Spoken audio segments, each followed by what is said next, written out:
নমস্কার। আজকের গল্প সেদিন রাত্রে। লিখেছেন শচীন্দ্রনাথ বন্দ্যোপাধ্যায়। সামনেই আমার বিএসসি পরীক্ষা এসে গেছে। আর সত্যি বলতে কি, এতদিন সেভাবে পড়াশোনা কিছুই করিনি। আসলে মেজদার নতুন মোটরটায় 70 মাইল স্পিড তুলে ডায়মন্ড হারবার কিংবা চন্দননগর বন্ধু বান্ধবদের নিয়ে হইচই করে ঘুরে বেড়িয়ে কাটিয়েছি। এসবেই দিন কেটেছে এতদিন। কিন্তু না, আর নয়। বই খুলে এবার ঘরে পড়তে বসেছি। রাত তখন বোধহয় অনেক হলো, কারণ বৈঠকখানা থেকে বর্দার তাসের আসরের তর্কাতর্কি আর কানে আসছে না। মেজদা ডাক্তার, রোগী দেখে অনেকক্ষণ আগেই ফিরে এসে তার ঘরে শুয়ে পড়েছেন। কেটে গেল আরও বেশ কিছুক্ষণ। এবার ঘুম পাচ্ছে। রীতিমতো ঢুলে পড়ছি মাঝে মাঝে। কিন্তু না, ঢুললে চলবে না, ঘুমোলেও চলবে না। তাই খাতা নিয়ে অঙ্ক কষতে শুরু করলাম। অঙ্ক কষছি, এমন সময় দরজা খুলে হঠাৎই মেজদার আবির্ভাব। বললেন, এই একটু চল তো আমার সঙ্গে, ড্রাইভার বাড়ি চলে গেছে, এদিকে একটা জরুরি কলও এসেছে, না গেলেই নয়। যত জ্বালাতন এই এত রাত্রে, ডাক্তারি করা যে কি ঝকমারি। বড় ভারিক্কি মানুষ এই মেজদা। এখনো বেশ সমীহ করে চলতে হয়।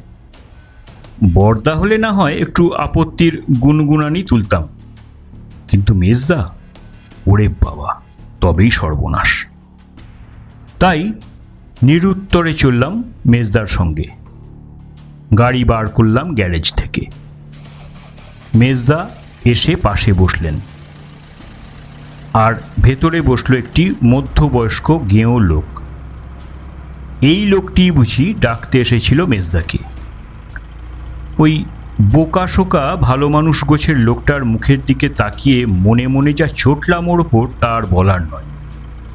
বেটা এত রাত্তির করে এসেছে ডাক্তার ডাকতে। তা না হয় অন্য ডাক্তারকে ডাক, তা না, মেজদাকেই চাই। কেন, সারা শহর জুড়ে আর কোনো ডাক্তার ছিল না? মাথাটা খুব গরম হয়ে গেল। নির্জন রাস্তা, রেগে মেগে দিলাম স্পিড বাড়িয়ে, যতটা পারি। এ রাস্তা সে রাস্তা করতে করতে শহরের প্রায় বাইরে অন্ধকার এক কানা গলির সামনে লোকটা দাঁড় করালো আমাদের। তারপর নেমে বলল, একটু বসুন ডাক্তারবাবু, আমি লণ্ঠনটা নিয়ে আসি, বড় অন্ধকার। তখন ওদিকে লোডশেডিং চলছিল বোধহয়। লোকটি দেখতে দেখতে গলির মধ্যে অদৃশ্য হয়ে গেল।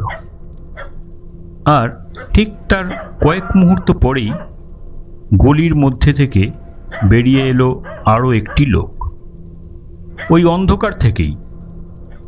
হাতে কোনো লণ্ঠন বা টর্চ ছিল না। মোটরের কাছে এসে আমাদের দেখে একটু থমকে দাঁড়ালো।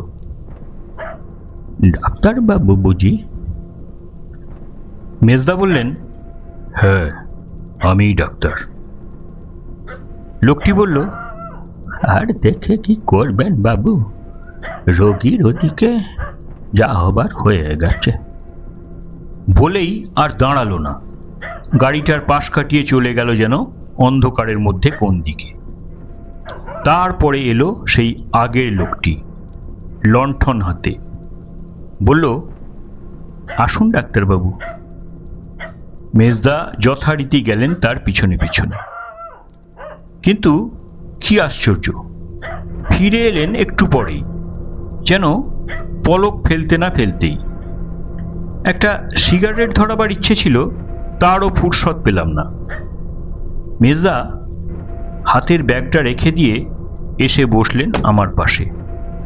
বললেন, দেরি করিসনি, শিগগির স্টার্ট দে। ওর গলাটা যেন একটু ধরা ধরা, শটটা কাঁপা কাঁপা।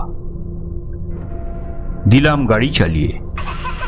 বেশ কিছুক্ষণ চলবার পর মেজদা বললেন, হ্যাঁ রে, যে লোকটা আমাদের কাছে এসে বলল যে রোগী মরে গেছে, তার মুখখানা লক্ষ্য করেছিলি? হ্যাঁ, ন্যাড়া মাথা, কালোপানা মুখ, চোখ দুটো একদম ঠিক সেই লোকটাই রোগী। গিয়ে দেখি বিছানায় মুড়ে কাঠ হয়ে পড়ে আছে। কথাটা বলেই মেজদা আমার দিকে আরও একটু সরে বসলেন। আমিও গাড়ির স্পিডটা দিলাম আরও বাড়িয়ে। নমস্কার, আজ শোনালাম ছোট্ট একটি গল্প, সেদিন রাত্রে। লিখেছেন শচীন্দ্রনাথ বন্দ্যোপাধ্যায়।